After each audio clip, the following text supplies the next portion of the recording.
Hello friends, welcome to our channel. இன்னைக்கான recipe ரசப்பொடி.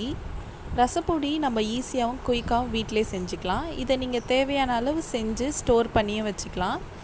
3 மாதத்துக்கிட்ட இது அப்படியே நம்மளுக்கு கெடாமலே இருக்கும். வாங்க எப்படி செய்கிறதுன்னு பார்க்கலாம். ஃபஸ்ட்டு அடுப்பு ஆன் பண்ணிவிட்டு ஒரு பேன் வச்சுக்கலாம். பேன் வச்சுட்டு வாஷ் பண்ண கருவேப்பிலையை நான் அதில் ஆட் பண்ணிக்கிறேன். நான் இன்றைக்கி உங்களுக்கு கொஞ்சமாக செஞ்சு காட்டுறேன். நீங்கள் இதே மெத்தடில் தேவையான அளவு செஞ்சு ஸ்டோர் பண்ணிக்கலாம். கருவேப்பிலையை நல்லா வாட்டர்லாம் போகிற அளவுக்கு நல்லா ஃப்ரை பண்ணிக்கலாம். பண்ணிவிட்டு அதை ஒரு பாத்திரத்தில் மாற்றிடலாம். அதே பேனில் இப்போ 2 ஸ்பூன் துவரம் பருப்பு ஆட் பண்ணிக்கிறேன். ஆட் பண்ணி அதையும் நல்லா ஃப்ரை பண்ணிக்கலாம்.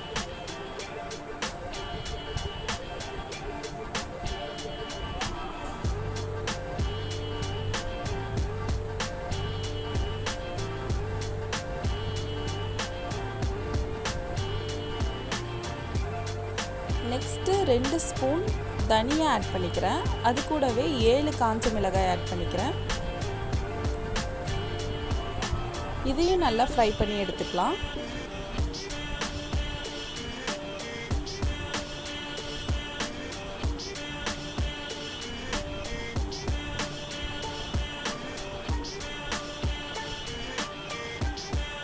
நெக்ஸ்ட்டு இதில் மிளகு ஆட் பண்ணிக்கலாம். 2 ஸ்பூன் நான் மிளகு ஆட் பண்ணியிருக்கேன். நல்லா ட்ரை ரோஸ்ட் பண்ணிக்கலாம்.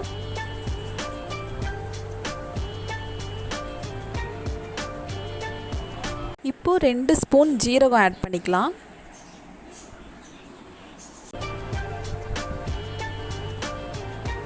இது நல்லா பொரிஞ்சு வரணும். நல்லா பொரியிற அளவுக்கு இதை நம்ம ரோஸ்ட் பண்ணிக்கலாம். இதெல்லாம் ரொம்ப தீஞ்சிடக்கூடாது. லைட்டாக நம்ம அதை ஃப்ரை பண்ணிக்கலாம். நெக்ஸ்ட்டு 1 ஸ்பூன் வெந்தயம் ஆட் பண்ணிக்கலாம். வெந்தயம் ரொம்ப ஆட் பண்ணிட்டோன்னா ரொம்ப கசக்கும். அதனால் நான் 1 ஸ்பூன் தான் அதை ஆட் பண்ணியிருக்கேன். இதையும் நல்லா ரோஸ்ட் பண்ணிக்கலாம்.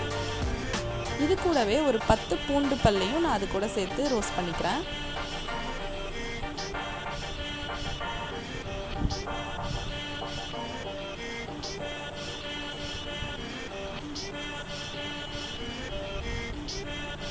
இப்போ இதில் நான் ஆல்ரெடி ஃப்ரை பண்ணி வச்சுருக்க கருவேப்பிலை ஆட் பண்ணிக்கிறேன். அது கூடவே பெருங்காயத்தூள் 1 ஸ்பூன் ஆட் பண்ணியிருக்கேன். 1 ஸ்பூன் மஞ்சத்தூள் இது கூட ஆட் பண்ணியிருக்கேன். நம்ம இப்போ ஸ்டவ் ஆஃப் பண்ணிட்டு தான் இது எல்லாத்தையும் நம்ம மிக்ஸ் பண்ணணும், இல்லைனா ரொம்ப தீஞ்சிடும். இந்த பேனோட ஹீட்லேயே அதை நல்லா நம்ம ஃப்ரை பண்ணிக்கலாம். இப்போ ஃபைனலாக நம்ம ஃப்ரை பண்ணி வச்ச எல்லாத்தையுமே இது கூட மிக்ஸ் பண்ணிக்கலாம்.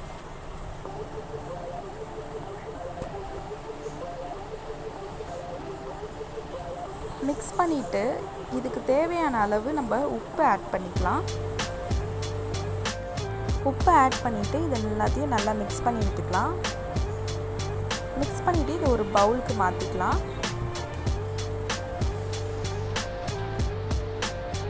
இது நல்லா ஆறுனதும் இதை நம்ம பவுடர் பண்ணி எடுத்துக்கலாம். நம்ம ரசத்துக்கு தேவையான எல்லா இன்க்ரீடியன்ஸுமே இதிலே ஆட் பண்ணிட்டோம். ஸோ நீங்கள் நார்மலாக ரசம் வைக்கும் போது இதை நீங்கள் 3 ஸ்பூன் இதை சேர்த்துக்கோங்க. ரொம்பவே டேஸ்ட்டாக இருக்கும். இப்போது இதை ஒரு ஜார் மாற்றி நம்ம இதை பவுடர் பண்ணிக்கலாம். அவ்வளோதான், நம்ம ரசப்பொடி சூப்பராக ரெடி ஆயிடுச்சு. கண்டிப்பாக ட்ரை பண்ணி பாருங்கள், ரொம்பவே டேஸ்ட்டாக இருக்கும். வாங்க இன்றைக்கான டிப்ஸ் நம்ம பார்ப்போம். நம்ம இட்லி மாவு அரைச்சி எப்பயும் ஃப்ரிட்ஜில் ஸ்டோர் பண்ணி வைப்போம். அந்த மாதிரி ஸ்டோர் பண்ணி வைக்கும் போது சில டைம் நம்மளுக்கு மாவு பொங்கி கீழே ஊற்றிடும். அந்த மாதிரி ஊற்றாமல் இருக்கிறதுக்காக நம்ம வெற்றிலை பார்க்குறக்கு இல்லையா, அந்த வெற்றிலையை அந்த மாவுக்கு மேலே நல்லா கவர் பண்ணுற மாதிரி அடுக்கிக்கலாம். அதுக்கப்புறம் அதை மூடி நம்ம ஃப்ரிட்ஜில் ஸ்டோர் பண்ணி வச்சோன்னா கண்டிப்பாக பொங்காது. இதை கண்டிப்பாக நீங்கள் ட்ரை பண்ணி பாருங்கள். இந்த டிப்ஸ் உங்களுக்கு ரொம்பவே யூஸ்ஃபுல்லாக இருக்கும். இந்த வீடியோ உங்களுக்கு பிடிச்சதுன்னா லைக், ஷேர், கமெண்ட் பண்ணுங்கள். மறக்காமல் நம்ம சேனலையும் சப்ஸ்கிரைப் பண்ணிவிடுங்க. தேங்க்ஸ் ஃபார் வாட்சிங்.